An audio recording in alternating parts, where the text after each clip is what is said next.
Do you support the attempt for Idaho to take back control of some of the state's federal lands? And if you do, how should the state pay for the cost of maintaining this land, a cost currently borne by the federal government? You know, I've got a lot of questions about how, I guess I should first say, can you hear me? Oh, thank you. I should first say that I do not support the idea of Idaho taking control of federal lands. It was, it's part of the charter, you know, years ago when we became a state, that federal lands would be here. I think that there's great risk if the state of Idaho takes control of public lands like BLM and Forest Service lands, because they could lock out and lock up resources. Who's to say our hunters and fishermen would still have access to these places, our other outdoors people, our naturalists? You know, Idaho has to face up to the fact that every year the firefighting bill for the state of Idaho is well over $300 million.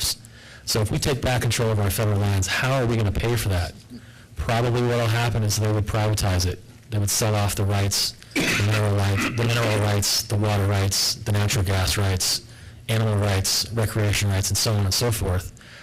So I think there are a lot of, as I've talked to people at the door, and I've talked to thousands of people, people are concerned about public lands in Idaho, and they do have questions about, you know, will our land be locked up?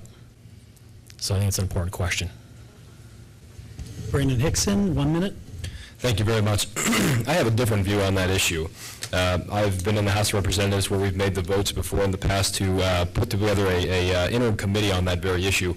I would like to see what the results of that study is going to be, because you just have to look no further than states like North Dakota, whose education system is fully funded, whose transportation needs are fully funded. They're reducing taxes every other year over there because they have access to their mineral rights.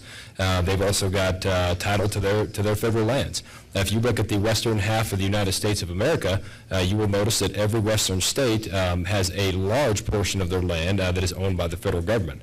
I think that Idaho is much more efficient than the federal government when it comes to anything, forest management included in that. I'd like to see the staff and resources and see where that really comes out to be, but it's a viable option. We should at least explore it and see where we come out to be.